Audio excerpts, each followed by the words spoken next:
3 o'clock. I call this meeting to order. Thank you all. We will take up the following items for approval. Action items. 1A, the approval of the minutes of April 28, 2025. I move the approval of action item 1A. Do I have a second? Second. Thank you. Any discussion? All those in favor, please so indicate. Aye. Any opposed? Any abstentions? This matter is approved. We will now go to the policy calendar. Policy item 1B is a resolution to authorize the fiscal year 2026 university operating and capital budget allocations. This way. The fiscal year 2026 state enacted budget and the fiscal 2026 New York City executive budget appropriated operating funds for the senior colleges, community colleges, system administration and shared services operations, and academic programs, as well as capital funding to address critical maintenance and facility expansion and improvement. The university is seeking the Board of Trustees' approval to adopt the operating and capital budget allocations for fiscal year 2026. Senior Vice Chancellor, he is here, and Chief Financial Operating Officer, Sharice Solomon, will provide a presentation. You got a promotion. And you'll love it. Summarizing the proposed budget allocations. Thank you very much, Chair Berger. Good afternoon, everyone. So going right into the slide deck on the allocations, just to summarize. This year, the total operating budget allocations are $4.9 billion. That is up 11.6% from the $4.39 billion from last year, and that's primarily driven by the increased labor funding that was in the New York State enacted budget and PEG restorations that we saw in the New York City executive budget. Turning to the state enacted budget for a summary of what's in there for the senior and community colleges and for the system office. As I mentioned, the main driver of the increase year over year is labor funding. And of course, we are grateful to the state for the funding for the PSC contract, and that includes both the retro and the bonus costs for the PSC. That's $192.2 million that will be allocated over fiscal year 2025, and also a piece in fiscal year 2026 as the payout dates are forthcoming on the bonus and the retro payments. On the ongoing wage increases for fiscal year 2026, there was $130 million in additional operating support that will go to fund the wage increases for that year. And again, we're grateful to the governor and the legislature for including a fully funded labor contract. There's also allocations here for new university programs and TAP gap funding. So first thing, as you know, when we provided the summary on what was in the governor's budget and then through the one-house bills and then finally in the enacted budget, the New York Opportunity Promise Scholarship for $18.8 million. That is the free community college, if you will, for those who are aged 25 to 55 who are coming to our community colleges to pursue high demand fields. We also have funding of $8 million for ACE and ASAP, which will certainly supplement funding that we receive on the city level for these two very successful programs, and we're appreciative to the state for allocating those funds as well.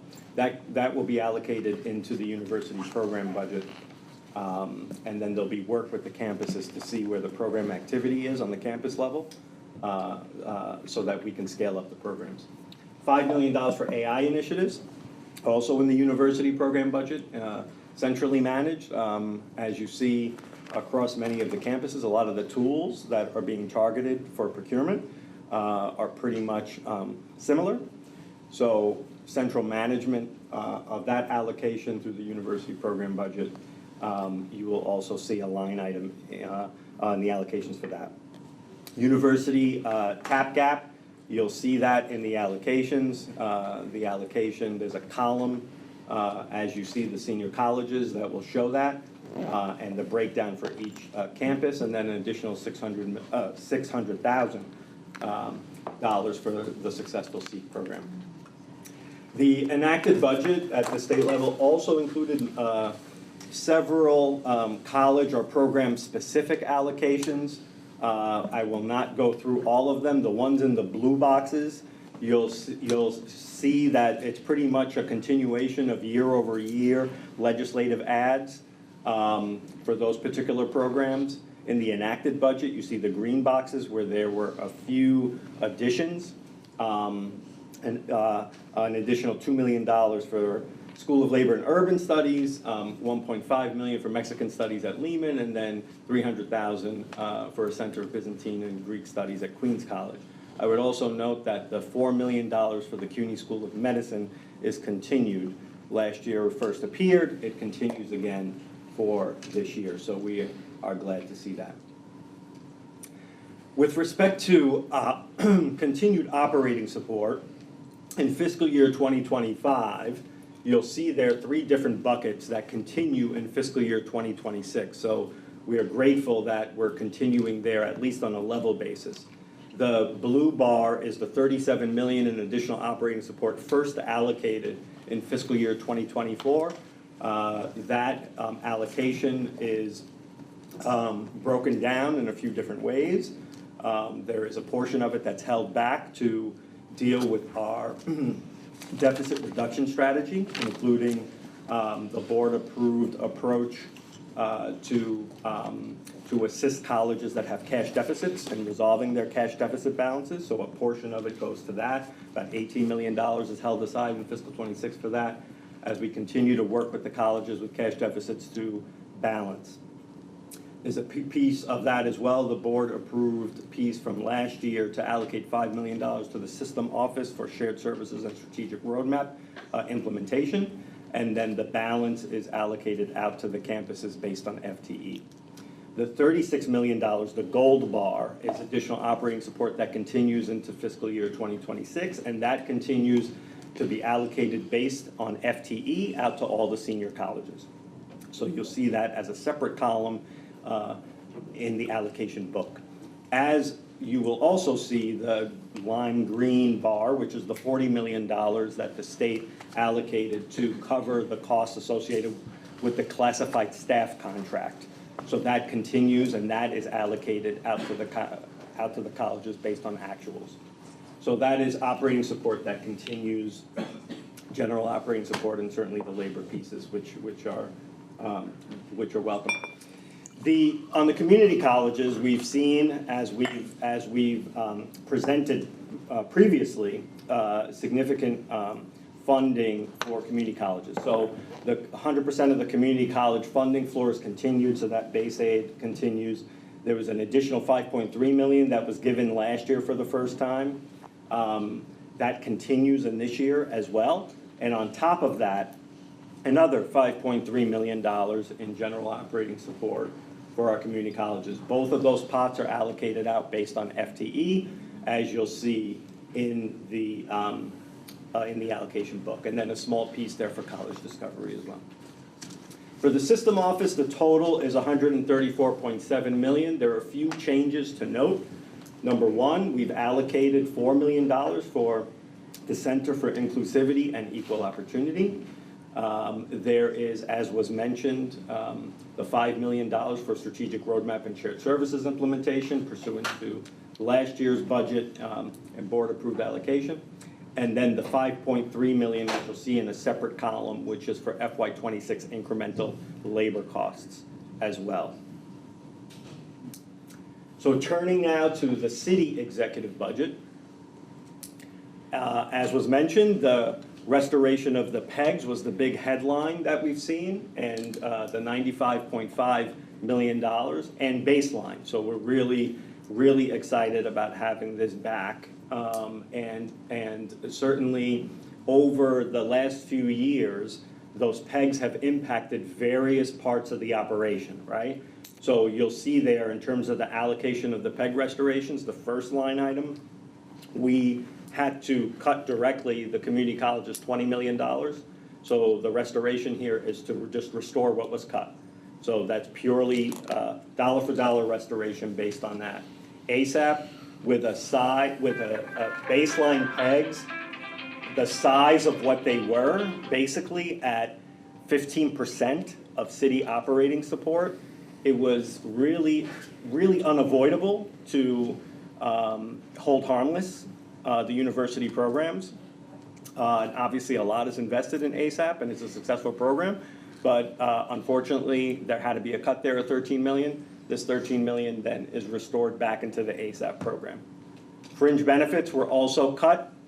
Fringe is really a restricted account, so that just goes, the 37 million that was cut goes right back into Fringe, and Fringe will certainly be there to support any personnel actions that would be taken with respect to the other restorations. Energy and space at 1.5, and then there is $23 million which we are allocating into university programmatic priorities. Again, with a PEG of the size of 95.5 million, there were a lot of programs that were affected, including savings targets at a number of programs. So this is basically put into university programs for a fresh look, basically, right? A fresh look to say, this occurred over the last 3 years, right? Let's look at where we can invest that money now to advance the university's strategic priorities in the program space. Labor funding at the city level, also we are grateful to see in the city's executive budget, as was parked in the labor reserve and now is being allocated, funding for the PSC contract at 53.3 million, and the ongoing funding for the classified staff contract at 11.2 million. These funds are allocated out in the case of classified staff, since it's ongoing, it's allocated out to the colleges and system office based on a distribution from New York City OMB, and then for the PSC funds to be allocated when actuals are known after the payout date. So at the state level and at the city level, this allocation that you have before you for consideration has a line item for those particular allocations for labor, but we will wait until the payout dates, which will occur later in the summer and in the fall, to then issue the actuals based on the actual payouts. So each college gets the actual amount, as opposed to doing estimated amounts now and then having to adjust as we move forward. Just a cleaner way, the payout dates are right around the corner, and that's what we're proposing there. Continued funding as well. It wasn't only the baseline PEG restorations, and we were grateful to see other buckets of funding that came for our community colleges. Last year, as you recall, there was a one-time restoration of $15 million. That was allocated out based on FTE. There's 14 million that is going out in operating support to community colleges because of the continuation of that. Based on FTE, there was one-time 10.1 million ACE and CHAMPS. That is being put in the university program budget, will be allocated out based on the program budget allocations. 4.5 million for ASAP, which is typically added in the enacted budget by as a council ad. We're seeing that, and the 10.1 million for ACE and CHAMPS in the executive budget. So we're seeing that earlier, which hopefully opens up opportunities for additional funding as we move towards an enacted budget at the end of the month. $1 million baseline for City College STEM, and $1 million for the Brooklyn Recovery Corps at Medgar. On the capital side, we have the state enacted. Let's start there. You have your $284 million, which is your recurring amount. That's for maintenance and improvements for our senior colleges. We see that continued. There's also a nice chunk bucket for senior college expansion and improvements. And you'll see there the note, which is really describes how it's broken down. About $133 million for research facility expansion and improvements, $43 million for the Hunter campus schools, senior college for various facilities, senior college expansion and improvements of various facilities, which will be outlined in a plan that needs to be submitted to the state after close consultation with campus leadership, and $2 million for School of Labor and Urban Studies. In addition, there's a small number, as you know, the state will match community college project funding that's put up first in the city budget, right? So we see there $35 million as a match. And then program administrative costs, not only for DASNY, but also for CUNY, that's included at $45 million. Reappropriations of $4.5 billion. Then in the New York City executive budget, $293 million for various projects. So that is sort of a top-line summary. And happy to answer any questions at the committee. Thank you, Senior Vice Chancellor. Thank you, Chair. A couple of things. One is you mentioned city budget still in process. City Council gets a shot. I assume that we are engaging well with our colleagues on the City Council. You know, the Mayor's office did us a favor by taking some stuff off the table and just putting it in the budget, but we can always do better. Number two, I don't want to say that the state and the city have been generous, but they've met our basic needs better than they have in any recent year. The restoration of the pegs is huge. There's more money now than we've had for the last few years. I'm just concerned that as the money comes in, that we be prudent. We're going to have new administration next year in the city. Who knows what's going to happen in the state? We have no guarantees that any of this will continue going forward. And I'm hoping our college presidents and deans will use the money wisely and prudently, and you will keep an eye on them with the realization that it could disappear in the next budget. And those are things that we have to worry about. Professor Benton. Yes, well, I want to agree with you about the generosity of the state and the city. I mean, I think particularly with respect to the state, I reflect back on those years where the state said, no, we had to eat the labor increases. And the effect of that on our fiscal sustainability was just awful. And so I think that this is really something, you know, this is a very good thing, although, you know, it's sort of like it feels so good now that they've stopped choking us. But I wonder, can you reflect on how these allocations affect or help to resolve or are dealing with the shortfalls that we're seeing in the later report? We're going to get the the third quarter report, and we see campuses in extremis. And what is the way in which that process and this process meet somewhere in the middle? Absolutely. So we have basically, when you look at the Q3 report, you'll see that the structural deficit as of Q3 is $47 million, right? Now, which is down $3 million from where we were in the mid-year. So it's going in the right direction, and certainly way down when you talk about the $234 million peak that it was in fiscal year 22. Now, when you look at the various campuses, you'll see that overall the colleges have balances of $250 million, right? So some of the structural deficit can be absorbed with existing balances at many of our campuses. However, we know that there are some campuses that have cash deficits. They cannot balance without that, right? So number one, the allocations that you see here today are allocating continued funding that has been right? Mm-hmm. So that going out based on FTE is helping colleges meet their expenses, and certainly the additional money at the city level, right? Both from the state enacted budget and from the city to our community colleges, also helping to address those balances. What we talked about with the cash deficit colleges, there are restrictions, a 2-for-1 hiring restriction, there's a deficit reduction plan. We also recognize that you can't climb out of a cash deficit hole as quickly, particularly when you have enrollment down significantly when you have a 5-year comparison, right?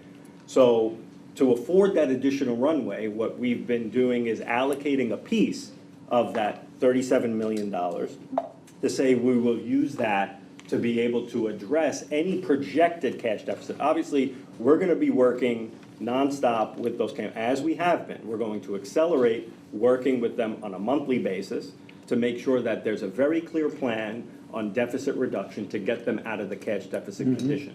But we are budgeting in this allocation, to address your direct question, how it manifests itself is by the 18 million we're setting aside from the 37 million pot to say that is there as a contingency to resolve the cash deficits as we continue to work with them very closely to address those shortfalls. Thanks. One more quick one. In the past, there have been debates within the university about how to allocate funds to campuses, and kind of the controversy over allocating based upon the scale of prior budgets as opposed to allocating per FTE.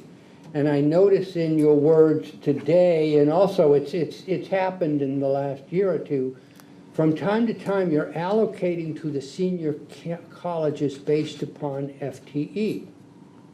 And so it's like they're retaining their base, but their growth is more FTE related, which I think I've always advocated for that. I think that's fair to each student. And so I think that is a good thing, although I also remember the discussions, and particularly back, recognizing that an FTE in a STEM field, for example, can be more expensive to support than an FTE in some other kind of field. And so the idea of allocating by FTE, as, you know, to the extent that this becomes a bigger and more common thing that we do we need to think about ways of fine-tuning it so that it is reflecting the fact that some FTEs cost more to deliver than others? Then I'm done. Just, if you remember, we, in our budget request, precisely because of that, we did ask the state for a proportion of larger funding for the campuses that have more STEM-related and costly programs. So it is something that we will continue in our advocacy, because we do think that, again, as we try to create, moving forward, less built-in structural things that come back to haunt us, right? I mean, part of where, as Sharif described, we are paying the price of years past in which our labor costs were not funded, or they were funded based on the potential of tuition increases, which never occurred, right? And then hit with the loss of students from the pandemic, as we tried, and this is why we're lobbying very, very hard for the labor cost, right? Even though it might not seem as attractive as some other programmatic, because they're fundamental for that fiscal health. So in that same way, we'll continue to make the case we've been doing in the past 2 years, that our funding partners need to think a little bit differently about funding students that attend programs that just cost more money. And particularly as those programs are becoming a lot more popular, and we make the case that the programs are in demand and we want more students there. So we'll continue to make that case. Absolutely correct in your assessment. Thank you. Trustee. I have a quick question. So I noted 2 places where there's money being held back that might have gone directly to the campuses and pending some sort of decision-making process. One is 23 million of the restored PEGs that are being held to somehow incentivize community college growth, I would imagine. The other one is 133 million for research facilities. And I'm curious what the process will be to decide where those monies will go and whether there'll be room for campus input. Sure, I mean, I think the short answer is yes, certainly there will be room for input. I think that when you look at the monies of the 23 million, for example, those weren't monies that were necessarily direct allocations to campuses. Those were part of university programs that the Office of Academic Affairs would go through in close consultation with the entire campus community, student community, to look at where we can really boost programs to ensure student success, right? So I think what we're saying here is, let's take a renewed look, right? It's not like the $20 million for dollar that needs to go back to campuses just to maintain them, right? Let's see 3 years later, what should the priorities be for today's climate, right? And work through the consultation that needs to be worked through to then make the best decision for CUNY. On the $133 million for the research facilities, as you know, each year, there needs to be a plan, a comprehensive plan that is submitted to the State Division of Budget and for approval that goes through our proposal for how we are proposing to spend down the new capital appropriations. And so Vice Chancellor Atalla and of course Hector as well work together very closely with the campus presidents to basically go through and say, okay, we have this funding, we have not only the research facilities, but we have to submit a plan. What are your priorities? And each year there's a big capital book that goes through all of that. So that level of consultation is there for each and every campus community, and then a decision will be made on the best way to submit that to the state for approval. Yeah, and I would just add further that I think when it comes to the $133 million, one of the things that we did was we did an assessment of all our facilities to determine kind of the state of good repair. And when it comes to, areas of research and lab space, so we're gonna focus priority of the labs that really need to be sort of upgraded because we have, some real challenges in those spaces. And then we're gonna have some consultation with the presidents to determine the rest of the balance of it. But we're really trying to prioritize this in areas where there's been a lack of investment, where there is already research going on in those particular facilities, but the facilities are really falling apart. Just a quick follow-up, will ABC Wesson or the Office of Academic Affairs be involved in that decision? Because, Yeah, sure, yep. of course. I have a the clarifying problem. question. The PEG restoration is a PEG restoration to the university. Was the PEG restoration identified by campus? Or was it a total restoration to the university, to CUNY as a whole? So ultimately, the decision on the pegs and to lay them out is a decision that's made by the city, right? They'll ask us for some proposals on like where we think, and it's very tough to say exactly where to pinpoint when you want to take a cut. Ultimately, they decide. So many of the pegs that they put out there was vacancy reduction saving. Right, Vacancy that's what I saving, or like thought. fringe, and like what they would do is basically look and say, okay, we're sweeping back. If you have any vacancies, we'll sweep that Right, back. right. If you have excess fringe, we'll sweep that back. And in certain other cases, So was it certain other was specific- unencumbered or unspent dollars and stuff like that, right? So I mean, but the challenge with that is that when you sweep vacancies, you're affecting program. It's not like the city Trust agency. me, I know, I lived through. Those are FTEs that are going directly into a program. Yeah, no, I know that. My clarifying question was, it becomes back a plan, it's a question. Does it come back as a plan and then we decide where and which campus requires it? Or does it go back to from where it was swept? That's what I'm Yeah. because I want to understand that that's not what I heard here. So I just, right. In some cases, so from the like, question you asked. so like I was saying, in the case of fringe, right?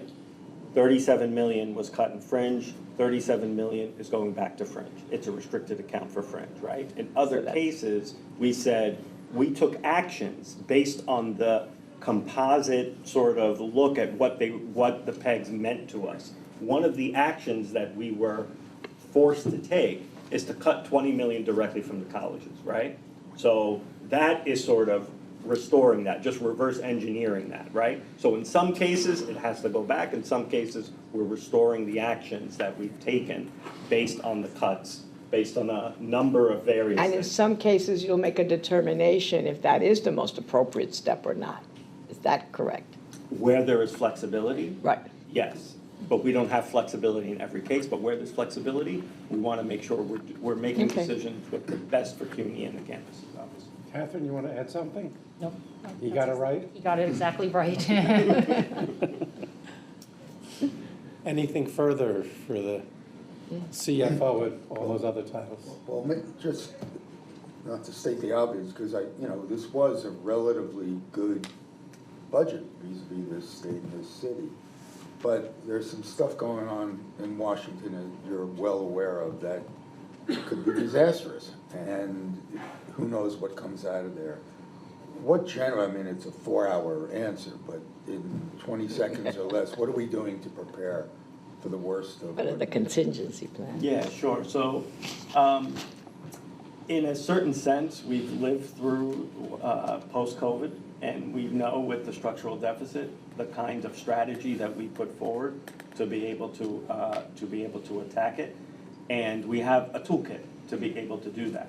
And we are preparing a contingency plan to ensure that if the federal legislation that is now being considered by the Senate comes to pass, that we deploy that toolkit in the most effective way possible across the campuses, right? And that, obviously is primarily an expense reduction toolkit, right? But we are also looking at ways, as we have been since the COVID downturn, to look at ways to generate and maximize revenue. And all of the work that we're doing to pump into enrollment, obviously if there are changes to Pell, if there are changes to those Title IV funds, we need to figure out how we're gonna keep students in those seats, right? So a lot of planning is underway, trustee, to make sure that we're attacking that not only on the expense reduction side, but make sure that we have that bridge to ensure that students are in their seats and any way we can maximize revenue generation. And in this for its student. Anything further? Thank you. And I move the approval of policy item 1B1. Do I have a second? Thank you. All those in favor, please indicate. Any opposed? Any abstentions? That matter is approved. Policy item 1B2 is a resolution to authorize a waiver of application fees for seniors graduating from New York City and New York State high schools. The university requests the Board of Trustees approval to waive application fees for students applying to the university during CUNY month for fall 2026 semester. The fee waiver will be available to New York City Public Schools students from October 27th to November 21st, 2025, and to non-New York City Public School students in New York State from November 10, 2025 to November 21, 2025. University Dean of Admissions and Recruitment Sharon Hardy is available for elucidation if we need it. I move the approval of policy item 1B2. Do I have a second? And based on prior Yes, conversations, we've included non-public schools now in this. yes, okay. Thank you. All right, Trustee just want to Depot? make sure, when you said non-public schools, I understand it, but you said state, so I'm talking as the city as well, Yes. parochial schools, Hebrew schools, whatever. They're all included now. Thank you. Perfect. The motion having been made and second. Any further questions or discussions? Seeing none, we'll proceed to a vote. All those in favor, please so indicate. Any opposed? So good. Any abstentions? This matter is approved. Policy item 1B3 is a resolution to authorize the CUNY School of Medicine to charge an academic excellence fee for the Doctor of Medical Education program. The CUNY Medical School is seeking the Board of Trustees' approval to charge a $1,000 per semester academic excellence fee. This fee will be used to provide faculty and staff salary support to recruit the highest quality personnel and maintain the levels required by accreditors. It will also fund state-of-the-art simulation-based learning curriculum, additional support for licensure exam preparation, and specialized software and database subscriptions. CUNY School of Medicine President and Dean Carmen Renee Green is available. I move the approval of policy item 1B3. Do I have a second? Thank you. Any questions or any discussion? This is a remarkable program. Okay, thank you. Seeing nothing further, we'll proceed to a vote. All those in This favor? gives us still, I'm sorry, this gives us, obviously a competitive edge. Huge, Huge, right. huge. I thought so. Fine, that's great. To vote. All those in favor, please so indicate. Aye. Any opposed? Any abstentions? Seeing none, this matter is approved. Policy item 1B4 is a resolution to approve the waiver of tuition and fees for students enrolled at City College as part of the Inter-University Engineering Doctoral Consortium. On May 18, 2023, City College entered into an agreement to join the Inter-University Engineering Doctoral Consortium with engineering schools of New York University, New York Institute of Technology, Rutgers University, Columbia University, Cornell University, Princeton University, and Stevens Institute of Technology. The consortium agreement allows doctoral students at each of the institutions within the consortium to take classes at another consortium institution as a complement to their programs and courses of study at their home institution. The agreement requires students to pay tuition and fees at their home college, and the host institution will waive all tuition and fees other than material fees. City College seeks the Board of Trustees' approval to waive tuition fees other than material fees for students enrolled at City College as part of the consortium. The Committee on Educational Policy is considering a separate resolution to approve the participation, retroactively I may add, of the Grove School at City College. City College President and Senior Vice President of Academic Affairs, Tony List, is available for questions. I move the approval of policy items 1B4. Do I have a second? Second. It's an interesting program. It allows our students to go Yeah, to you- any of you these get to other go to schools, Princeton paying for our tuition for Let's do particular it. courses, and it allows others to come here, which apparently is happening this year. So it's, it's I think, an interesting synergy. Any discussion or questions? It also says that we're just as good as those other schools. We're better. This is, Of course we are, this is the but in Grove addition School to of that. Engineering. Lorraine, this is the Grove School of Engineering at the City College of New York. Yes, absolutely. Don't mess. Got it. We'll proceed to a vote. All those in favor, please so Aye. indicate. Aye. Any opposed? Any abstentions? This matter is approved. Policy item 1B5 is a resolution to authorize the purchase of a nursing program test preparation solution, NCLEX, for the College of Staten Island. The College of Staten Island's Department of Nursing needs to integrate a software solution into its academic program curriculum to prepare students for the National Council licensure examination for nursing licensure into its academic program. The college conducted a competitive request for proposal solicitation to select a qualified vendor to provide an NCLEX preparation solution, and one response to proposal was received. The evaluation committee determined that the Assessment Technologies Institute, a responsible proposer, had proposed a solution that meets the college's needs at a reasonable price. The university seeks to award this contract for a 3-year term with 2 additional 1-year renewal options for a term of up to 5 years and an amount not to exceed $972,000. College of Staten Island Vice President for Finance and Budget, Carlos Serrano, is available to provide further background if needed, and the college president is sitting here if we need him also. So I move the approval of policy item 1B5. Do I have a second? Any Second. questions or discussions? Yeah, do our other schools of nursing also have a comparable program for test prep? I believe so. I believe so. We have 2, I believe so. Thank you both, I believe so. Any further discussion or questions? Let's proceed to a vote. All those in favor, please so indicate. Aye. Any opposed? Any abstentions? This matter is approved. Policy item 1B6 is a resolution to authorize a contract with Compass USA, Inc. for vending machine operations across university campuses and central office locations. The university issued a competitive solicitation in March 2025. 3 responsive proposals were received, and Compass USA, Inc. has been selected as the responsible bidder with the highest combined score. The contract represents no cost to the university and is expected to generate approximately $2.2 million annually in revenue through commissions over the gross sales of the vending machines. The university seeks to enter into a contract with Compass USA Services to provide the installation, stocking, maintenance, and servicing of vending machines for a period of 5 years with an option to renew for an additional 5 years. University Chief Procurement Officer Martin Sterla is available, and I move the approval of policy item 1B6. Do I have a second?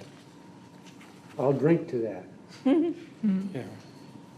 My understanding also is that the profits are actually distributed to the campuses. Is that correct? I have a yes on that. So we don't get to keep it. All right.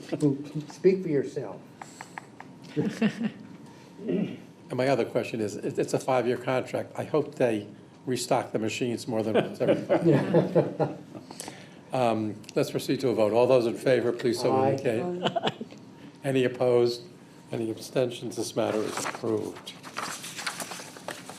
Policy item 1B7 is a resolution to authorize a contract with Ex Libris for Alma Library Services Platform. The University Office of Library Services has subscribed to the Alma Library Services Platform provided through Ex Libra since 2020. Ex Libra is the only provider of the Alma platform, providing updates and administration that ensures the management of CUNY library materials, which have allowed CUNY libraries to effectively manage the circulation of over 6 million physical items and facilitate seamless access to 17 million electronic items for all CUNY students, faculty, and staff.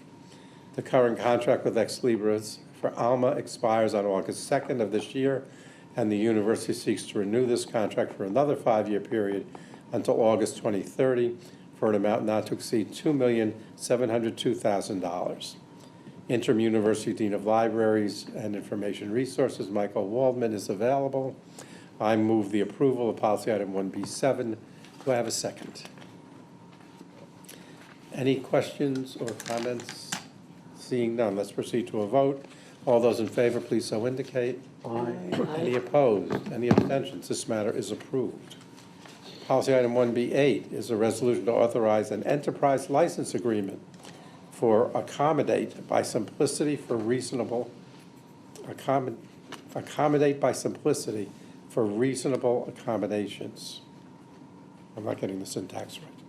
The university needs a unified system for managing student requests for reasonable accommodations that allow campuses to easily share accommodation plans for students who take classes through e-permit or transfer, thereby reducing redundancy, streamlining the process, and enhancing the overall student experience.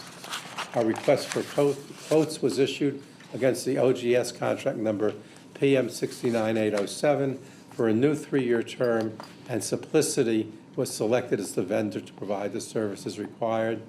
The university is seeking approval to make expenditures with Simplicity for a period of 3 years at an amount not to exceed $1,449,300.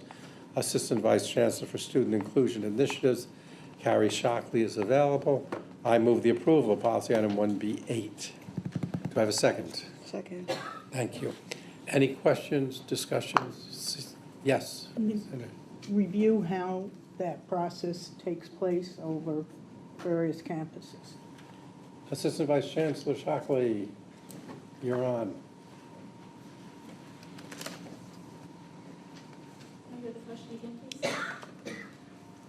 This is part of a consent decree that goes back a number of years. So. Correct, yeah. Trustee Wilken, will you repeat the question? She did not hear the question. What I want you to repeat. Can you repeat? Yeah, what is the process by which various colleges are provided this service? And what have been the review in the past? Okay, thank you. So previous to the Can you pilot. turn on your, It is, I'm sorry. Yeah. Previous to the pilot with Accommodate, campuses, 3 campuses had the license for Accommodate. A few other campuses were using other vendors, and some campuses were using spreadsheets and paper files to keep track of accommodations requests. So this system allows for everyone to be in the So same it's a pool. data collection. And then as students transfer or move between campuses, everyone within the disability office can review. I see, but this is not just for students that are moving from one campus to another. Correct. It's for all of the students, so it's really, it's a basic information system about accommodation records. That's right, Got 11,000 it. students Okay. enrolled Yeah. across the system. And So- it'll be uniform across the system now. Yeah. No, it Shocking. was- So, for clarifying, reasonable accommodations in my world means something, and I want to make sure that they mean the same thing in this world. Reasonable accommodation in my world means when you have to make special accommodations, or someone is requesting an accommodation for a particular situation or condition of it. So this, is that the same definition? That is Okay. correct. And so what this does is create a matrix or a model for what the process is, as well as collecting the data on the number of reasonable accommodations that you have. That's right. Okay. And good. students have a Thank you. single portal for being able to submit their Yeah, requests that's and for important. review. Yeah. Do you want to All just open explain for a little on litigation. the faculty and the part of it as well? Sure. Because it's Yeah. more than just data, it Everybody. is everything. Absolutely. So, thank you, UBC. As students create a request and an accommodation plan, an interactive process is begun between the student, the office, and the faculty. Once a plan is put in place, the student can draw down their own accommodations plan. Faculty will receive an alert and a roster of students who are registered in their classes with accommodations plans so they can review them directly. And the disability office also can push to the faculty directly. Thank you. yeah, and just a particular point for, in terms of the information, data for students with disabilities? Yes. This is related to the 11,000 currently registered.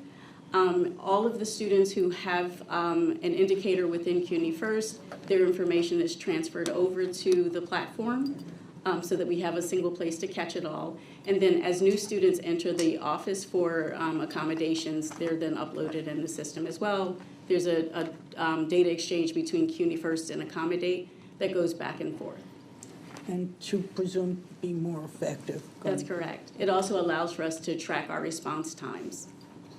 Do we do Professor, any- Professor Benton was next, Go and ahead. then, No, go. and then trustee Vito. Well, how does the system manage a student has a particular need, but the accommodation in one course and discipline is different than the accommodation in another course and discipline because the materials are different, how does this,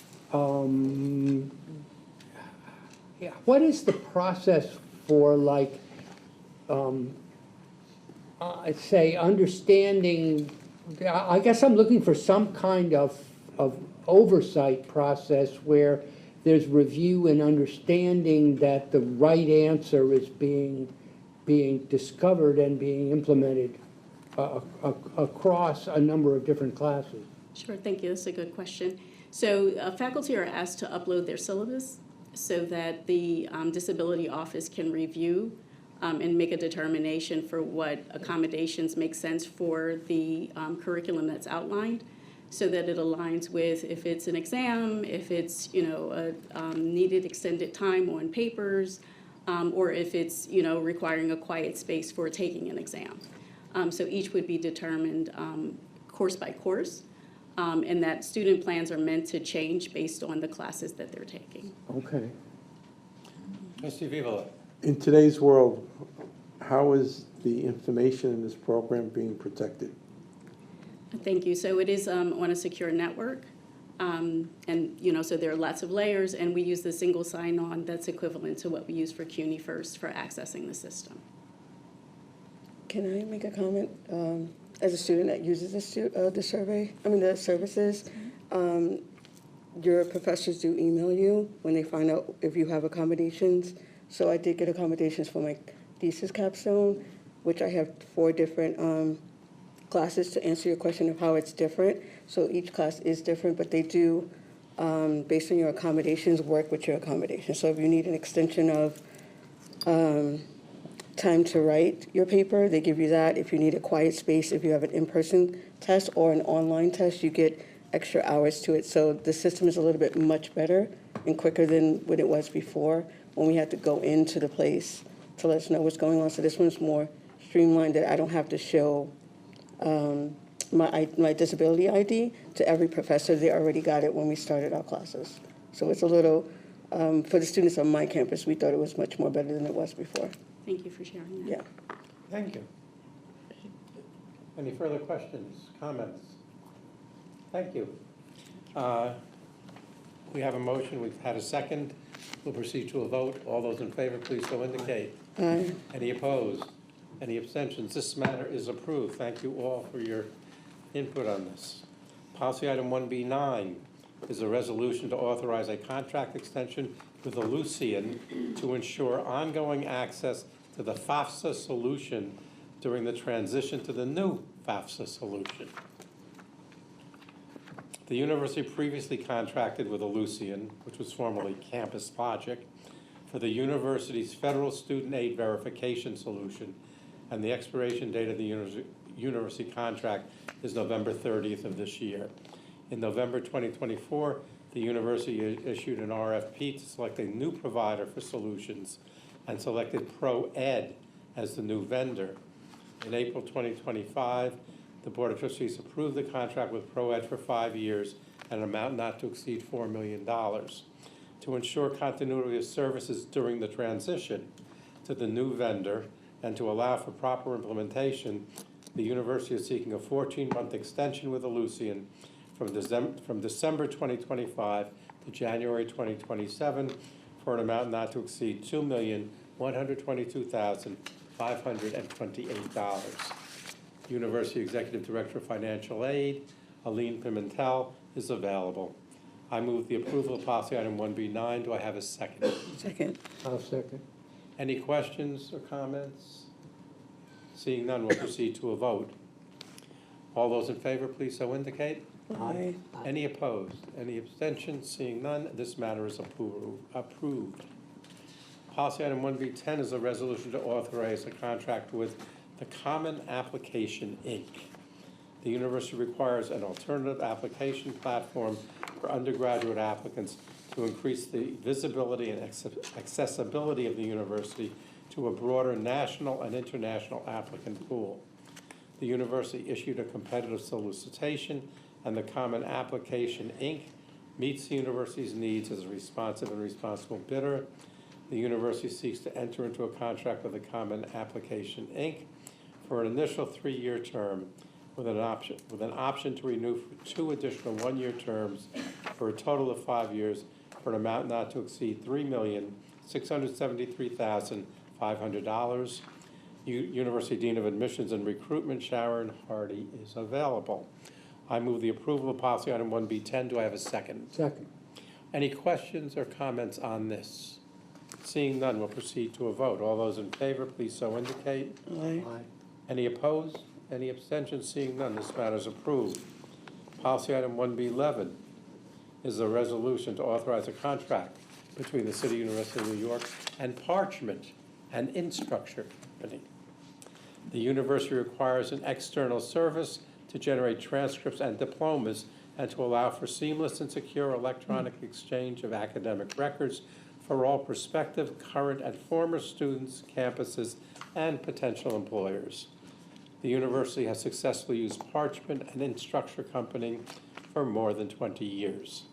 The current contract with Parchment expires in July of 2025, and the university is seeking to enter into a new contract for a period of 5 years from July 2025 to July 2030 for an amount not to exceed $4.5 million. The new patron contract anticipates revenues from transcript fees of $7 million over the 5-year period, resulting in a net revenue to the university of approximately $2.5 million.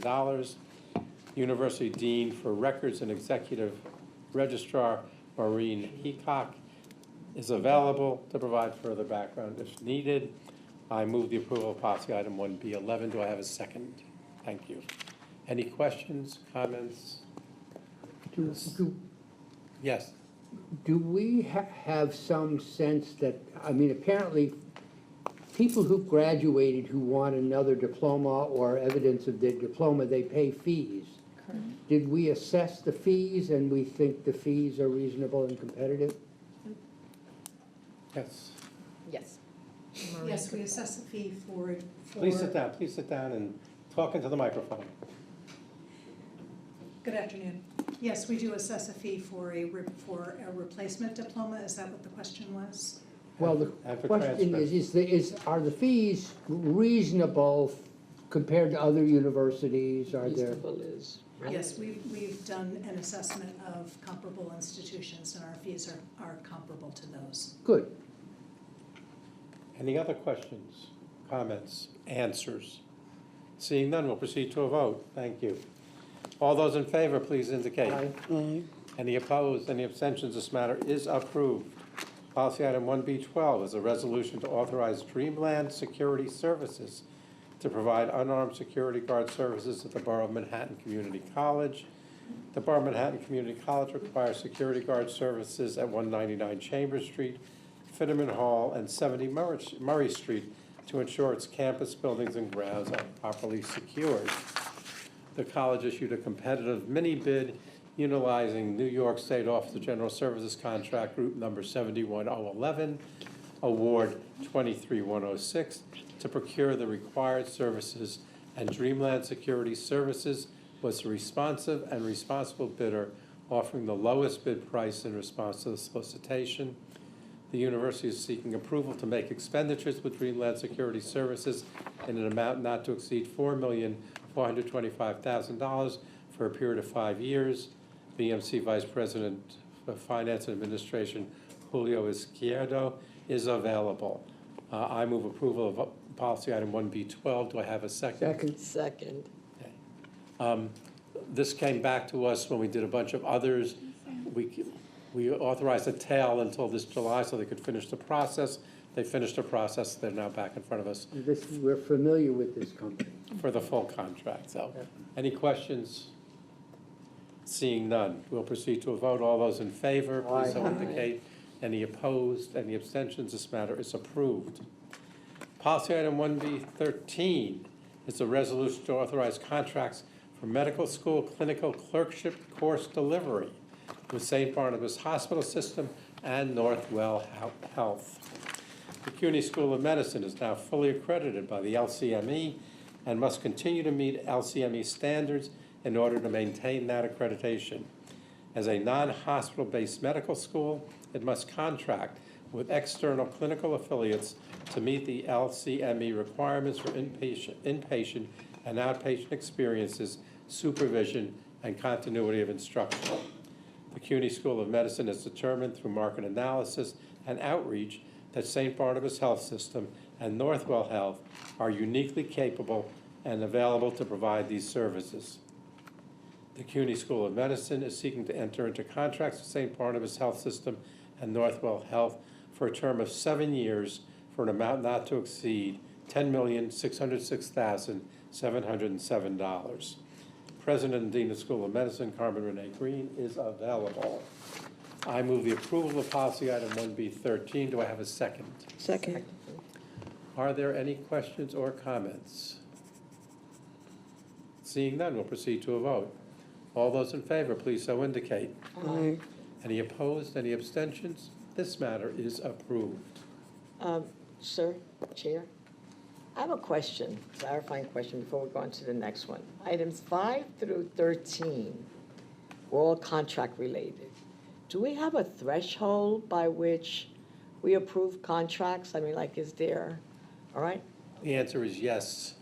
Below that, we've given the chancellor authorization. And delegated, right. And that's- Right. Go ahead. I'll let- So this is our, Yeah, a certain threshold, I think it's $500,000 below, we do it, and then the rest is okay, the board. yeah, I was just wondering, the lot contract review. Okay, You're the board. June. obviously sometimes. Moving right along. Policy item 1B14 is a resolution to approve a memorandum of understanding between the City University of New York and CUNY Institute for State and Local Governance for 2026 to 2030. Since 2018, the CUNY Institute for State and Local Government, ISLG, has been the university's strategic support partner, supporting the university's efforts to implement strategic and ongoing administrative and academic opportunities to enhance the major functional areas across the university with the goal of improved effectiveness and efficiencies. Under the new MOU, the ISLG will continue to identify and implement priority initiatives in partnership with the university administration and academic staff to bring best practices to the administrative functions that support the academic mission, making every effort to be lean and resourceful in all areas of operations and administration. The projects to be undertaken will include assisting the university to build a sustainable multi-year plan for funding and operations of the university, guided by the CUNY strategic plan, which minimizes the disruptions from policy, budget, and economic changes outside the university. The ISLG will also pursue projects that will address specific operational and management challenges and opportunities throughout the university, guided by the CUNY strategic plan, which benefit from research and analysis, alternative policy options, implementation and management support, and evaluations. The university is proposing to enter into an MOU with ISLG for a 4-year period effective July 1, 2025, at a total cost not to exceed $7.1 million. Executive Vice Chancellor and Chief Operating Officer Hector Batista is available. I move the approval of policy item 1B14. Do I have a second? Second. Questions? Professor Ben. Could this committee receive one or more periodic reports that follows up the recommendations that have been made in the past to identify the savings or efficiencies or improvements in operations that have been achieved? I've seen a lot of reports, but they identify potential savings, but I'm not sure the extent to which we capture them. I don't see documents that say how we capture them.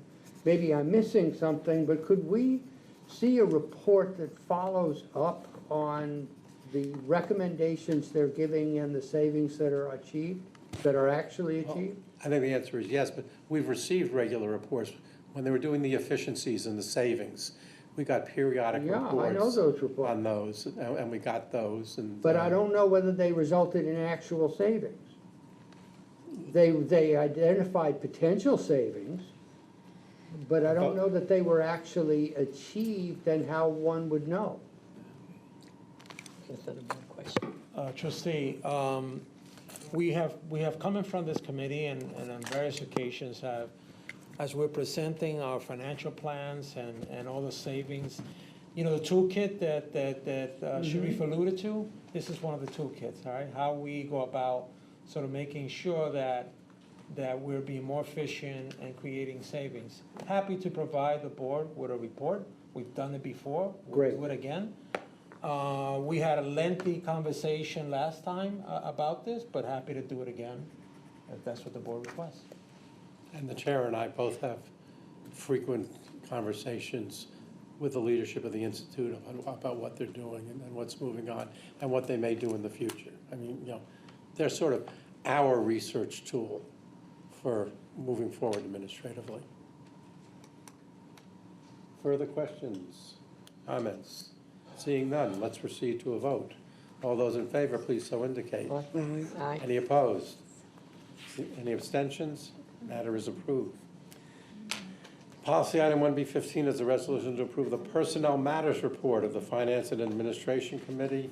The June 2025 Personnel Matters Report is generated from employee data entered into the university system between March 24, 2025 and April 28, 2025, and does not contain appointments that have been submitted as individual resolutions.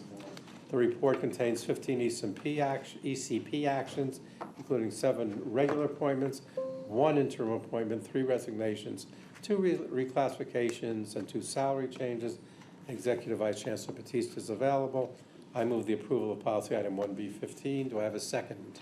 Second. Thank you. Any questions or discussions about the report? It's getting better and better every month. All those in favor, please so indicate. Aye. Any opposed? Any abstentions? This matter is approved. Policy items 1B16 through 1B26 are resolutions to appoint regular and interim members of the Executive Compensation Plan. I will just note now, so I don't have to do it, where there are interim appointments, the schools are moving expeditiously on searches so that we don't have to deal with unnecessary interim appointments. So, policy items 16 and 17 at Baruch College. Scott Evanbeck is an extension as the university professor, and Jennifer Bangis as interim dean of the Weissman School of Arts and Sciences. President David Wu is available. Anybody wants to pull any one of these out, please so indicate. We will do so. Policy item 18 at Brooklyn College is Yasmin Ali as interim vice president for student affairs, and we have Brooklyn College President Michelle Anderson available. Items 19 and 20, the City College of New York is Kevin Foster as interim dean of the Colin Powell School for Civic and Global Leadership, and Stephen O'Brien as interim dean of the Division of Science. City College Provost Tony Liss is available. Item 21, LaGuardia Community College is Ahmed Nassar as interim dean of institutional effectiveness. LaGuardia Community College Vice President of Administration Shahir Irfan is available. Policy item 22, the Bronx Community College, Octavio Gomez, an extension as interim Vice President of Administration. Bronx Community College interim President Milton Santiago is available. Hunter College, Gustavo Ordonez as an extension as interim Vice President for Administration. Hunter College President Nancy Cantor is available. Policy item 24, the CUNY Graduate Center. Phyllis Schultz as Associate Provost and Dean of Financial Aid. Graduate Center President Josh Brumberg is available. Policy item 25 and 26 at Medgar Evers College is Shirley Erick as Executive Legal Counsel, and Earl G. Simons as Vice President for Philanthropy and External Relations. Medgar Evers College President Patricia Ramsey is available. I move the policy approval of policy items 1B16 through 1B26. Do I have a second? A second. Second. Any discussion on any of these or questions? Yes? I have a question. When the position is financial aid or executive counsel or philanthropy and external relations, does the central office responsible for those matters have oversight or review of these candidates in any way to ensure, because they're going to be colleagues and working and handling those situations for them? Is there any review or oversight, or at least consultation? The answer to that is no. Well, on a case-by-case basis, most presidents reach out and have conversations with the appropriate person in those areas. But it's not a policy, and it's not something that's done on a regular Suppose basis. that's something we want to look at. Yeah, we've suggested in the past when individual items have come up, we've asked about consultation, and it is a best practice. And as we review going forward on interim appointments and other appointments, and we're working on that, it will be a matter for discussion at the fall. I strongly recommend that. Thank you. Thank you, trustee. I've moved the approval, I've had a second. Are there any further questions and answers, comments? All those in favor, please so indicate. Aye. All opposed? All, no abstentions, none. All, this matter is approved. With no more matters on the policy calendar, I will address section 2, which are all information items. There are 3 information items. Do them one at a time. Information 2A is the fiscal year 2025 Q3 financial update. Senior Vice Chancellor and Chief Financial Officer Sheree Solomon, you're back on. Thank you, Chair. And I just have a couple of slides, and I know that we've touched on some of this in the previous presentation on the allocations. Just to give you a snapshot again, as was mentioned, the structural deficit is, as of Q3, is at 47 million. As you see here, you see the trajectory heading in the right direction, but still some work to do. And then just to give some highlights in terms of expenditures and revenue. On the expense side, we are up 10% or 250 million. On the PS side, pretty much due to labor costs, that's 6% or 138 million. On the OTPS side, up by 36%, which is driven primarily by a few factors. So, for example, we're carrying in this number the one-time funds that were appropriated by the state. So the spend down of those funds is included. We also have the one-time funds that were allocated by the city that we discussed first last year, and they allocated again this year, the 15 million. We're carrying that number as well, as we are some university security contracts, for example, and some strategic investments made by a few of our campuses with some of their balances. So, for example, at Bronx Community Colleges, some upgrading of some of their computers and the technological tools. So really the 36% increase is driven by these one-time expenses that we see both at Central and at the campuses. On the revenue side, you see that the tuition and fee collections are projected to increase by 4% or 58 million. As you know, we've had an uptick in enrollment. Welcome, want to keep it going. Varies throughout the colleges and the senior college cohort, graduates and community colleges. It's in the report, but certainly there's a wide range depending on enrollment and depending on collections. That is it. Any questions? Any questions or comments? Seeing none, we can move to policy information item 2B is the biannual update on state one-time funding. Again. Yes, thank you, Chair. So as required, we come to the board biannually to report on the expenditures with respect to the one-time funds. The $40 million first appropriated in fiscal '23. We are expecting that those will be exhausted in this fiscal year, roughly 8 million left. And so we're looking forward for that. The $50 million that was appropriated in fiscal '24, we are thankful to the state that they reappropriated almost all of those funds, so that'll give us a longer lease to be able to spend down those funds. So 5.6 million was expended in fiscal '24. For fiscal '25, 22.3 million is either obligated or expended in fiscal '25. So the balance, roughly 22 million, we have going into fiscal '26, and we intend to continue on all the strategic priorities based on the plan approved by the board. Any questions? Seeing none, policy item, information item 2C is the fiscal matters information report. It's been distributed. Any questions or you have anything particular on that? No, just happy to entertain any questions. It was sort of plain vanilla this time around. With no other items on the agenda, I move to adjourn this meeting. Do I have a second? Second. Seeing none. Thank you all for your attention.